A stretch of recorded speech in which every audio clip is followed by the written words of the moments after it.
hello ma'am मुझे photo हन थागतले खरा वांग हाइगेन तोइनी से ज्योति वाली और महालक्ष्मी कइनो टेम्पल कोल्हापुर की महालक्ष्मी टेम्पल दा चतलुए डेट 16 दा अक्टूबर की लखी पूजा नुमिता से महालक्ष्मी टेम्पल नी जामना पॉपुलर नी अदु मैम दे अइना शेयर तोरिनी से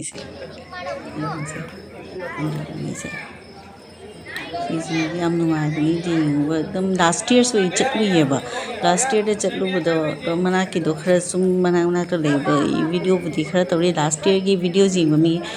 2023ꯒꯤ ꯑꯣꯛꯇꯣꯕꯔꯗ ꯑꯩꯅ ꯆꯠꯂꯨꯕꯒꯤ ꯑꯗꯨꯒꯤ ꯚꯤꯗꯤꯑꯣꯗꯨꯒ ꯂꯩꯕꯅꯤ ꯑꯗꯨꯒꯁꯨ ꯃꯌꯥꯝ ꯌꯦꯡꯉ ꯈꯪꯒꯅꯤ ꯑꯗꯨꯒꯁꯨ ꯑꯩ ꯏꯁꯩꯒꯁꯨ ꯁꯨꯝ ꯌꯥꯎꯕꯅꯤ ꯂꯥꯏꯒꯤ ꯃꯣꯏ ꯀꯟꯅ ꯑꯗꯨꯒ ꯅꯕꯔꯥꯇ꯭ꯔꯤꯗ ꯆꯠꯂꯨꯕꯅꯦꯕ ꯑꯁꯤꯅ ꯀꯩꯅꯣ ꯑꯣꯏꯔꯦ ꯂꯛꯁꯃꯤꯒꯤ ꯄꯨꯖꯥ ꯂꯛꯈꯤ ꯄꯨꯖꯥ ꯍꯥꯏ ꯑꯩꯈꯣꯏꯁꯤꯒ 16ꯗꯁꯨ ꯇꯥꯏ ꯍꯥꯏ 17ꯗꯁꯨ ꯗꯤꯟ ꯈꯔ ꯐꯪꯉꯤ ꯑꯩꯈꯣꯏ 16ꯗ ꯆꯠꯂꯨꯕꯅꯤ ꯑꯗꯨ ꯆꯠꯂꯣ ꯀꯣꯏꯂꯨꯔꯒ ꯃꯅꯥꯛꯇ ꯂꯩꯕ ꯃꯟꯗꯤꯔ ꯀꯣꯜꯍꯥꯄꯨꯔꯗ ꯃꯍꯥꯂꯛꯁꯃꯤ ꯇꯦꯝꯄꯜꯗꯨꯒꯤ ꯃꯅꯥꯛꯇ ꯁꯨꯝ ꯆꯠꯂꯨꯔꯦ ꯑꯗꯨꯗꯣ ꯀꯣꯏꯕ ꯌꯥꯝ ꯅꯨꯡꯉꯥꯏꯕꯅꯤ ꯑꯗꯨꯅ ꯑꯩꯅ ꯌꯦꯡꯍꯟꯒꯦ ꯇꯧꯕꯅꯦ ꯑꯗꯨꯒ ꯂꯥꯁ ꯌꯔꯗꯁꯨ ꯑꯩꯅ ꯂꯦꯛꯇꯣ ꯔꯪꯀꯥꯂꯥ ꯂꯦꯛꯇꯣ ꯑꯗꯨꯁꯨ ꯑꯩꯅ ꯌꯦꯡꯍꯟꯈꯤꯕꯅꯤ ꯃꯌꯥꯝꯗ ꯁꯦꯌꯔ ꯇꯧꯈꯤꯕꯅꯤꯅ ꯑꯗꯨ ꯑꯁꯤ ꯇꯦꯝꯄꯜꯁꯦ ꯁꯥꯕ ꯃꯇꯝꯗ ꯗꯨꯕꯩꯒꯤ ꯍꯧꯖꯤꯛꯀꯤ ꯂꯦꯛ ꯍꯥꯏꯁꯦ ꯄꯨꯈ꯭ꯔꯤ ꯃꯆꯥꯅꯦ ꯄꯨꯈ꯭ꯔꯤ ꯆꯥꯎꯔꯤꯑꯕ ꯑꯗꯨꯒꯤ ꯂꯩꯕꯥꯛꯁꯦ ꯀꯩꯅꯣ ꯄꯣꯔꯛꯏꯕ ꯑꯗꯨꯒꯤ ꯂꯩꯕꯥꯛ ꯍꯣꯜꯂꯒ ꯑꯁꯤ ꯃꯟꯗꯤꯔꯁꯦ ꯁꯥꯈꯤꯕꯅꯦꯕ ꯑꯗꯣ ꯌꯥꯝ ꯍꯤꯁꯇꯣꯔꯤꯀꯦꯜ ꯄ꯭लेꯁꯅꯦ ꯑꯁꯤꯅꯁꯦ ꯁꯤꯁꯦ ꯅꯥꯔꯦꯟ ꯃꯟꯗꯤꯔ ꯑꯗꯨꯒ ꯃꯅꯥꯛꯇ ꯂꯣꯏ ꯂꯩꯔꯤꯁꯤꯁꯦ महालक्ष्मी टेम्पल की मनाक की नतनी कोल्हापुर दनी से महाराष्ट्र स्टेट दा अदुनी मैम दा चलुबगी शेयर तौरीनी happy Lakshmi Puja from Kolhapur Mahalakshmi temple दगी से मैम दा शेयर तौनी मैम सो कोई बोर्ड फंगीनसी 16 to 17 सु फंगी हैप्पी नुआरे मोइना लाई सुजीली वीडियो तो तौरे को सु ngang le ri nuai te na mi gi mamang da mi de mo na su ngang le di moi lai su khoram ba matam da di nuai te adu ga prasad ka ji ma matam da just click to video on to thame adu ga hayu cha le mo je le thang thang de prasad ye na ta hai do ising adu ga ni na su do ke prasad pi si चारे मसा से जामना tired हो रहे तो ma'am कोई रे कोई ऐसी लोरगा सीख खोर में मथंग के वीडियो सो एजिंग हलके अदुगो महालक्ष्मी टेम्पल साकिबगी केनो नुंग लौगी बगी हुजिकी रंकाला लेक तो पुखरी दो अचो पुखरी ने अदुगी ने वीडियो सो असिगा हापजरमगे लास्ट ईयर की हापदुगा हंदक दिखतंग चेंज होय हदि मफम दो चक हंदक की नप्रा सीरीद मनाक चटली कुंभम देबदो दमीसु दुगा मयामसु फमना लेरमे दुगा अखोय चटली दो पूरा मॉर्निंग दनी तमरक से वीडियो कोई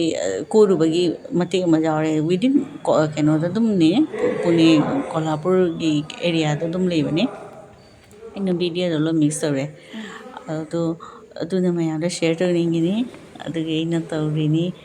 पुखरी तो जाम जेंगना मी सुने सुम फमले अखोदी के अखोई शिवसागर के बोर पुखरी पार है तो शिवडोल लेब जगह दो अदुमाई तौरी है पुखरी से जेंगदा चावरी जामना असीसे मना तो कोरुबगी मते अइना शिवाजी फोर्ट तो अदुगा चटलुबगी नी सिसे अदु मनाक तो लोय लेइ अदुगी हापखरे सिन टेम्पल खोगी की रामेश्वर स्वाई नंदी सु लई मैम उरकनी से अइना जस्ट वीडियो से जस्ट माई क्लिक तो चलीबा अइदि हैनदे स्वाई वॉइस तो बजे डायरेक्ट वा nganganuti की तो बदमाइने दुवाना अइगी नुआइ सच nganगनु असिनी दु कामधेनु प्रसन्न से अखोई कामधेनु दो अखोई सन हाय तारे कामधेनु अखोई असि हिसिसु कैनोनी माके सु मंदी चावना ले मैम फमना से पूरा लाइफम नी आइसे दुनी से नी कामधेनु है तो कामधेनु सन है तो संगम जाम पीबनी से जामना कानब सन नी माने अवाटा पाले तबनी से सन जे कामधेनु से दुना खुरमो हैना बनी मीना फजदर जे उसे मैम क्या फजर मोदी डेली से तो कामधेनु से फर्स्ट नदी मार रही थी Rameshwar lối lấy Vishnu Bhagwan lấy Mahadev này all India same ni mandir hai ti chap mane lo Rameshwar temple mandir lấy sigasu adu Sri Rameshwar mandir sigasu lấy lối Sivji Mahadev ki ngata ni ayamba lấy se manung da lo panama nungai koi ba lai phamama ni ne koi ba se sum nungai jing ba nungai koi ba nungai loi le Vishnu Bhagwan le re Mahadev ki le re Sivling ki all India de same ni Mahadev le re Sivling le Nandi ni si se adu kam nu ai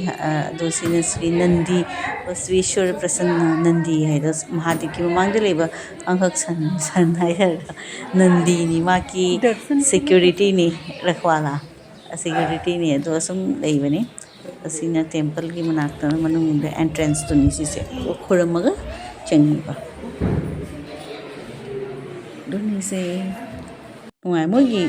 stone se nung se black color oi mogi asigi rangkala lake ki chaba jin se mosung ki south ki ayam bane se black color ngata oi mogi keno se mandir ki keno se nung jin do haidare black ni ना ये था ना ये अमन बपुराना कुईरे बा coaching चलो अपना बच्चे का कैसे है चप्पल बच्चे का कैसे कितने की सैंडल से जेले कोल्हापुर सैंडल से जोली दसों दी बताता तो ले उधर दनी नंग पी में चाहिए सैंडल कैंपी के ये नुकसीब ना जी उधर अरे लंबी के सच्चत ला बनी ना लंबी जिनसे साइड ते ये लोग अपना वीडियो तौरे मैं आपको शेयर तो गया है ना इन वीडियो से लोग बनी कोई भी नुआए एक नो मदर लोई कवर तो नहीं पूरा मॉर्निंग 6:37 की मनुंग दनी अपना महालक्ष्मी टेम्पल द चंग न खुरमुरे अदुगी थोड़े दुगी मंदी में हम से कोई रे लास्ट असके जी है दुगी सेम डे की माने कनो द इवनिंग टाइम दनी अखोना हले इसे तो आयु की मॉर्निंग आफ्टरनून फजन कोइरे अदो वीडियो सु लौरे आई अतई दे सु मैं द शेयर तोगे नेक्स्ट ब्लॉग तो सु तोगे नेक्स्ट ब्लॉग तने शेयर तोगे तो मंदी टीचर्स चली तो मंदी तो कोई लोरगा राय ख्रमब लोइबगी किनो दुनी इन पार्ट्स नि जिंग से मैं आमदा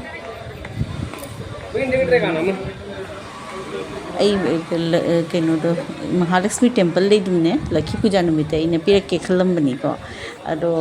कनो वीडियो से एडिट तौदब मैं लोई मिक्सअप लेरे खत पूरा सांग तौ लोबदो लोबंगहौदरे है एडिट तौहौदरे है मतिक मतिक लोबनीने अकोरुब जिंगदो दुनी लाई ख्रमब लोइबगी जिंगदुगने हाना अइना तौरेबा सीसे दुनी कामाख्या चलसु जहाँ चलसु ऑल इंडिया चलसु सुमाय प्रसाद गतनी जोली से